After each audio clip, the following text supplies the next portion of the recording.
सिवान के Dayanand Ayurvedic medical college में नामांकन संबंधित भ्रष्टाचार के लेके ठीक एक साल पहले राजभवन द्वारा गठित टीम अपन रिपोर्ट राजभवन में सबमिट कैले रहे और स्पष्ट तौर पर सिवान के आयुर्वेदिक कॉलेज और एकर यूनिवर्सिटी दरभंगा के कामेश्वर सिंह दरभंगा विश्वविद्यालय के प्रशासन के दोषी मानले रहे।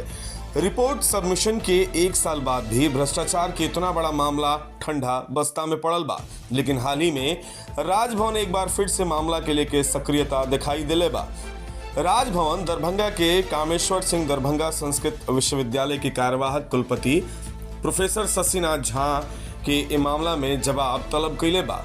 आई देखी कि जांच कमेटी के अध्यक्ष प्रोफेसर जवाहर लाल जब दयानंद आयुर्वेदिक मेडिकल कॉलेज में व्याप्त भ्रष्टाचार के लेके लगभग एक साल पहले का कहले रहले। 29 स्टूडेंट्स का जो एडमिशन हुआ है बिना नीट का, प्रधानाचार्य ने भी स्वीकारा कि बिना नीट की परीक्षा के, जबकि ऑलरेडी इसका नियम है कि बिना नीट के क्वालिफाई किए हुए, चाहे वो MBBS हो, चाहे BAMS हो, चाहे वो डेंटल हो या होम्योपैथिक, किसी में नामांकन नहीं हो सकता।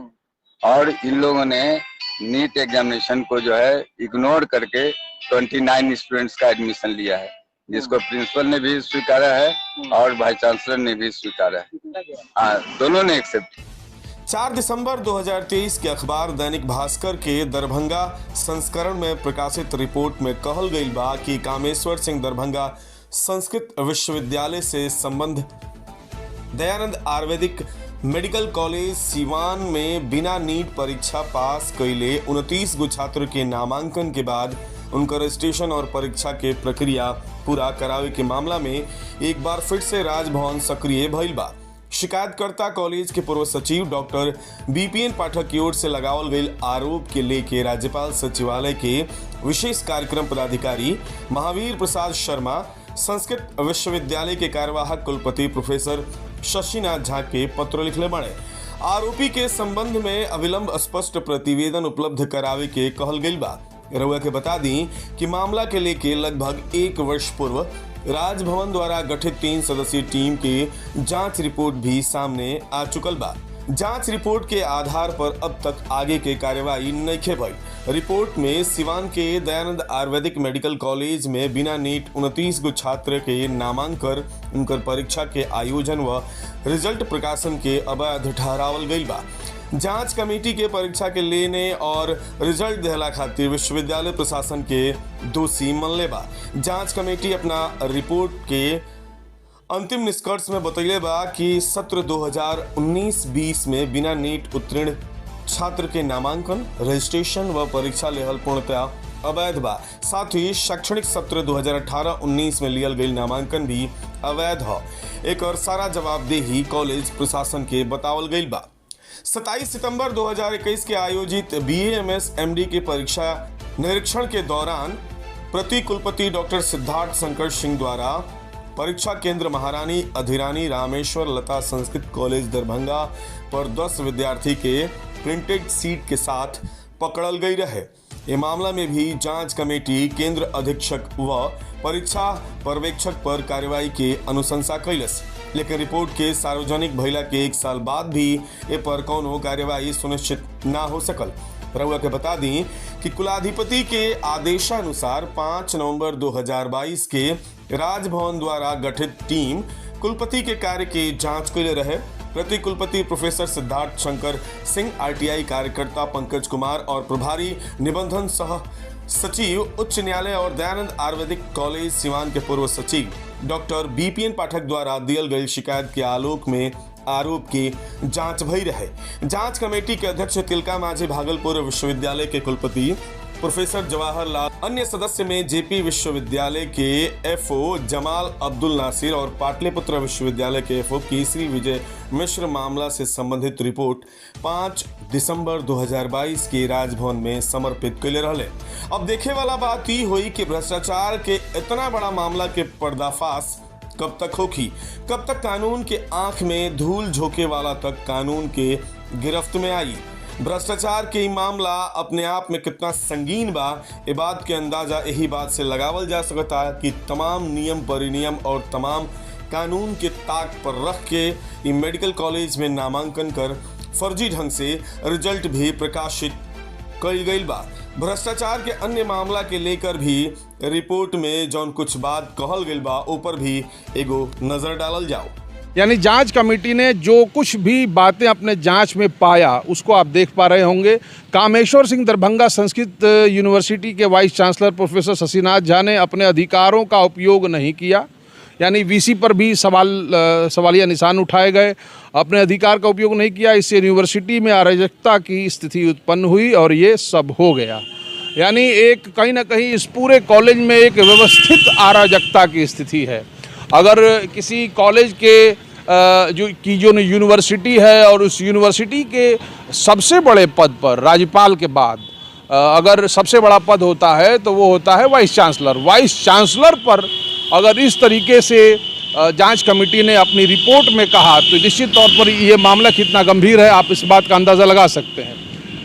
मैं ये दूसरा बिंदु दिखाना चाहूँगा। वाइस चांसलर पर दंडात्मक कार्रवाई हो, यानी दंड दिया जाए वाइस चांसलर साहब को। देखिए इतने गरिमामय पद और उसके बारे में जांच कमेटी की रिपोर्ट क्या कहती है।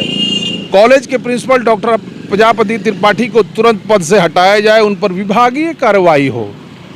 इस कॉलेज के प्रिंसिपल डॉक्टर प्रजापति त्रिपाठी हैं जो पिछले लगभग 3 दशकों से प्रिंसिपल के पद पर हैं। उनके बारे में ऐसी आरोप लगे कि वो 67 साल की उम्र में ही रिटायर हो जाने चाहिए थे, लेकिन 67 साल की उम्र बीत गई, उसके बाद भी अवैध ढंग से इस प्रिंसिपल की कुर्सी पर वो विराजमान है।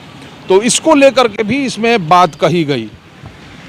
मैं अन्य बिंदु दिखाऊंगा, बस थोड़ी सी और बातें, बाकी हम इस वीडियो को समाप्त करेंगे। वाइस चांसलर पर दंडात्मक कार्रवाई हो, कॉलेज के प्रिंसिपल डॉक्टर प्रजापति त्रिपाठी को तुरंत पद से हटाया जाए, उन पर विभागीय कार्यवाही हो। जिस अवधि में प्रिंसिपल नहीं रहने की योग्यता के बावजूद डॉक्टर त्रिपाठी इस पद पर रहे और वेतन व अन्य सुविधाएं ली, उसकी वसूली हो। तो ये वही बातें हैं, नीचे अवैध ढंग से डॉक्टर प्रजापति त्रिपाठी जिस तरीके से कुर्सी पर बने हुए हैं उसको लेकर के चर्चा है इस जांच रिपोर्ट में। और यहाँ पर निकाय को, जो कॉलेज की गवर्निंग बॉडी है, शासी निकाय को भंग करने की तुरंत भंग किया जाए। अब यहाँ पर एक बात महत्वपूर्ण हो जाती है कि शासी निकाय, कॉलेज की गवर्निंग बॉडी, इसके सदस्य 7 लोग होते हैं। 7 सदस्यों की सूची हम आपको बता दें। गवर्निंग बॉडी के सदस्य कॉलेज के प्रिंसिपल, शिक्षकों के एक प्रतिनिधि, यूनिवर्सिटी द्वारा मनोनीत एक सदस्य, कम से कम अनुमंडल स्तरीय एक प्रशासनिक पदाधिकारी, कॉलेज के एक दानदाता, एक शिक्षाविद और संबंधित क्षेत्र के विधायक, विधान पार्षद या सांसद में से कोई एक होता है। अभी जो इस गवर्निंग बॉडी में के एक सदस्य जो सरकार के रिप्रेजेंटेटिव हैं वो सदर एसडीएम रामबाबू बैठा हैं। शासी निकाय के अध्यक्ष की बात करें तो भाजपा नेता और एमएलसी रहे महाचंद्र प्रसाद हैं, और इसके अगर शासी निकाय के सचिव की बात करें तो अभी जो संजय पांडे हैं जो भाजपा के जिला अध्यक्ष हैं। ऐसे ही ये 7 सदस्यों की गवर्निंग बॉडी है, उसको भी भंग करने की सिफारिश की गई है। सोचिए अपने आप में कितनी गंभीर बात है। अगर हम अगले बिंदु की बात करें तो यहाँ दिखाएंगे, सहयोगी से कहेंगे कि थोड़ा इसको दिखाएं। 29 छात्रों के रिजल्ट के बारे में चांसलर फैसला करें। यानी जो 29 छात्रों का अवैध ढंग से बिना नीट के एडमिशन किया गया, उसको जांच कमेटी की सिफारिश कहती है। जांच कमेटी की रिपोर्ट में कहा जाता है कि उन छात्रों के रिजल्ट के बारे में जो है उसको फैसला किया जाए। चांसलर साहब फैसला करें, राज्यपाल महोदय फैसला करें। यूनिवर्सिटी के तत्कालीन परीक्षा नियंत्रक डॉक्टर विनय कुमार मिश्र, उनके सहायक सुनील कुमार सिंह, अस्थाई गणक, ये तमाम यूनिवर्सिटी के लोग हैं जिनके बारे में विभागीय कार्रवाई फौरन, देखिए आप देखिए, खिलाफ फौरन दंडात्मक व विभागीय कार्रवाई हो। अब सोचिए कि इस कॉलेज में अगर हम इस खबर की माने, अगर ये खबरें सही हैं तो इस कॉलेज में भ्रष्टाचार किस तरीके से फैला हुआ है, और इस बात को कहा जा सकता है कि पूरी तरीके से एक व्यवस्थित अराजकता की स्थिति में ये कॉलेज काम कर रहा है। अगर हम बात करें यहाँ पर भ्रष्टाचारों की फेहरिस्त की, तो भ्रष्टाचारों की फेहरिस्त बहुत लंबी चौड़ी है। अवैध सत्र में नामांकन से लेकर के, अवैध ढंग से नामांकन को लेकर के, उसके बाद जो यहाँ के प्रिंसिपल साहब हैं उनकी डिग्री पर भी सवाल उठे, उनकी नियुक्ति पर भी सवाल उठे और उनके रिटायरमेंट पर भी सवाल उठे। और यहाँ पर जो अगर हम इसकी तहों में जाएंगे, भ्रष्टाचार की तहों में, तो वो शायद एक वीडियो में उसे बताना संभव नहीं होगा।